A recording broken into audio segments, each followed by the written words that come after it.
And I said to, then I got there and he was on leave. So I made a mistake. I went over the road and there were 12 GPs in the practice, and I just walked into the first GP and I said, listen, this is my problem. Give me something.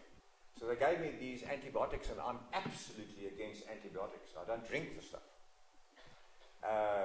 And your body can maybe handle 2 courses in your lifetime. Otherwise, your biome is completely destroyed. And if your biome is destroyed, this is where disease starts. Then you've got a problem. And so that's why I don't like it. But I was desperate. With a bladder about to burst, I drank the antibiotics. And I thought this was helping me. I was imagining all my kids were saying, Dad, come to the Steve Biko Academic Hospital. We'll help you. I said, no, man, I'm okay. Don't worry. I knew better than them, I thought. And, well, a week later, after the antibiotic course, this was still like that. And eventually my urologist came back from holiday. He was here in George. And when he saw me and he felt here, he says, this was a Thursday afternoon. He says, you go to hospital now. Not tomorrow. Now. Walked into hospital. Put a catheter in. 1.4 liters in 3 minutes into the bottle. What a relief. Wow. What a relief. I'm telling you. What I did not know is my kidneys had collapsed. My GFR, now my GFR, this is your filtration rate of your kidneys, should be 60 plus. If it's 15 below, it's critical. Mine was 8, which is critical. It's failure. They didn't tell me this was happening. They measured this and they realized this was happening, and they put me in the ward. And they put these drips on me, and they told me I've got to make sure that these drips are working until they come and do blood tests tomorrow morning. There mustn't be a minute without this drip not working. So the whole night I was making sure that when the one was empty, I would close the wheel, open the other wheel, and press the button, get the nurse to change that one, a 3 liter bottle, and put another 3 liter bottle there, so the next one was ready when this one was empty. And that was Friday, and that was Saturday, and Sunday morning, my GFR was 64. Praise God. Amen. I had it done last Wednesday. It was 89 last Wednesday. 100%. And so he lets me out of hospital and he says, Gideon, next Monday is an operation. We're going to take out your prostate. I said, okay. How are you going to do it? Now, I've already been Googling it. I want him to do it with a laser. No other way. He says with a laser. I said, thank God. Otherwise, I would have gone to another urologist. I would would not have used. If any of you men need to ever have done a prostate, you use the laser system. It is stunning. So Friday, I keep vomiting. I cannot keep my food in. Sabbath, I keep vomiting. Sunday, I keep vomiting. I can't eat. Now, Sunday night, 10 o'clock, must be my last meal because Monday morning I'm being operated on. I've got a book in at 8 o'clock. I'm being operated on at 11. So 10 o'clock is my last meal. So 9:45, I have a bit of soup. Everything is out. So I said to myself, I'm not going to tell the urologist this because I want this up. I want this thing solved. My father died because of prostate. My grandfather died because of prostate. My brother has prostate. His PSA is 30-something, etc., etc. So it's a PELSA problem. It's a man problem, by the way. If you're over 50, you just go and have a PSA every year, please. It's a blood test, very, very simple. And so I said, I'm not going to tell him this. I want this up. You must take this thing out. So the prostate has 5 sections. There are 2 outer sections which they do not remove. It's the 3 middle sections that they then blow out with a little blade. They put that through your penis and they cut it out and they blow it into your bladder. And then they wash it out by putting a tube through your stomach or through the bottom of your stomach into your bladder. Unbelievable technology, really stunning. And I was in on Monday and out on Tuesday morning. No trauma, didn't feel like I had an op. Unbelievable. Unbelievable. By the way, when I went into hospital, my PSA was 2,99. And I had it done last week with the GFR. It's now 0,71. Isn't that amazing? Really fantastic. Praise God for that. The point that I want to say is this. God ordained the prostrate to happen to me, because if it wasn't for that, it wasn't for my kidneys failure and the acid buildup, the uric buildup, causing a backwash in my stomach, burning the inside of my stomach, and how it got there I have no idea, and burning the inside of my duodenum, I wouldn't have discovered that I had cancer in the bottom of my esophagus.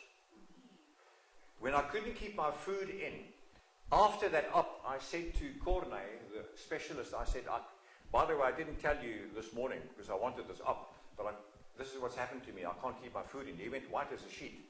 He phoned Smith and she came along, and I was put out with anesthesia again, and put the scope down and discovered the Barrett's, discovered an ulcer in the stomach, discovered 3 in the duodenum, and the wall of the duodenum was burnt white because of the uric acid. At that point, AWR had paid for me to go to Be Free on the Sunday. I had to op on the Monday, and I would be, and problem. So Hilda Smith cannot help me. So she refers me to another gastro-internist, a fantastic guy, Paul Dempsey. And he comes to me and shows me all the photographs that he took with the same procedure and explains to me exactly what's going on. He took many samples of tissue, sent them off to the pathology department, and he would let me know. He was a bit worried about the Barrett's. And Thursday, he phones me. No, Wednesday he phones me. Now Thursday, I want to drive to friends in Bloemfontein and sleep with them. Friday, I want to drive to Graafrenet and sleep there. Sabbath, I want to spend in Graafrenet. Sunday, I want to drive to Barrydale and book in to Be Free. That was my plan. So I get to the office, and my phone rings, and it's Paul, Wednesday morning. And he says, Gideon, can you cancel Cape Town? I said, yes, I suppose I can cancel. And I was thinking, you know, when I was in Standard 8 in 1966 at Helderberg College, one Friday morning at 3 o'clock in the morning, I sat up in a cold sweat in bed, and I realized I just dreamt something, but this was more than a dream. It was a dream about the second coming. And I'm not a guy that believes in dreams. When somebody comes to me and says, listen, I have this dream, I will be friendly in that, but I don't attach any importance to any dream. So the whole Friday, I was trying to get rid of this dream, recurring in my mind all the time. I was astounded that when Sabbath came, that was the sermon, almost word for word. That was a direct communication from God to me about something that I did not understand then as a Standard 8 pupil. The Friday before my TERP, that operation with the lasers called the TERP, before the TERP operation, 3 o'clock that morning I woke up in a sweat. And I realized it was the same feeling I had in 1966, the dream I've just experienced. I was sitting with the Godhead, with a group of people. I cannot remember who the group of people were. Not one of them I can identify. And Jesus was explaining one of the characteristics of God the Father. And I would turn to the group and I would say, but I don't understand this characteristic. And Jesus would explain another characteristic and I would turn to the group and they would say to me, but we don't understand, neither. And he would explain another one, the same thing. We could not understand. Then God the Father turned to me and he said, Gideon, although you do not understand me, I know you personally. Your name is engraved on the palm of my hand. I know every hair on your body. You need not worry. So when Paul phones me, I don't know what to call it, more than a dream, this communication. I say to Paul, I'm going to be free. I'll see you when I get back. Because when I was in Be Free, I also booked to train Paro Church for self and evangelism 2 weeks later after Be Free, after the 10 days of Be Free. So I'll be in Cape Town, so I'll be back in 3 weeks' time, Paul. I'll phone you when I'm back.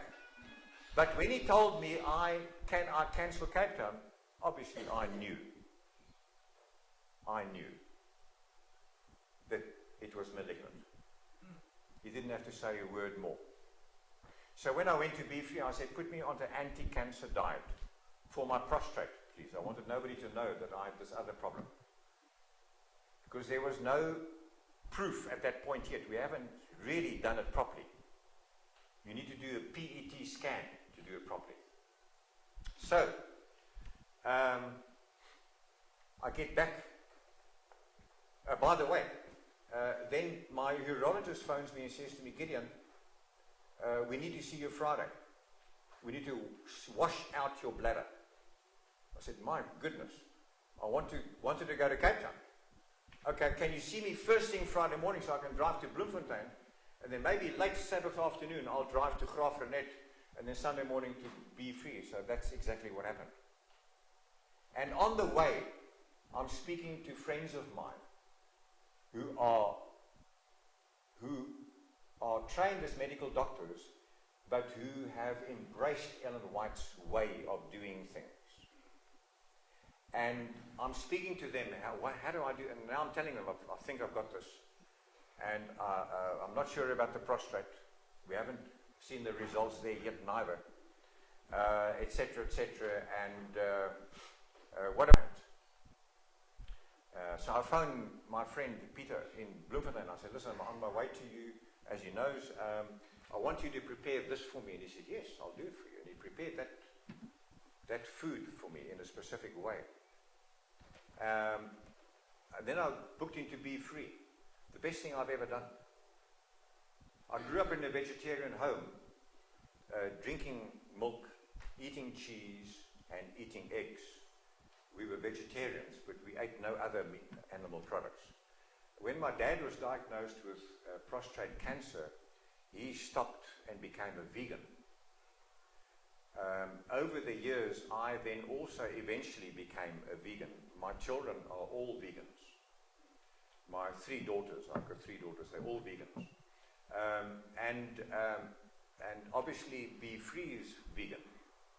And they put me on this alkaline anti-cancer diet. There's many other elements to it, other things that are added.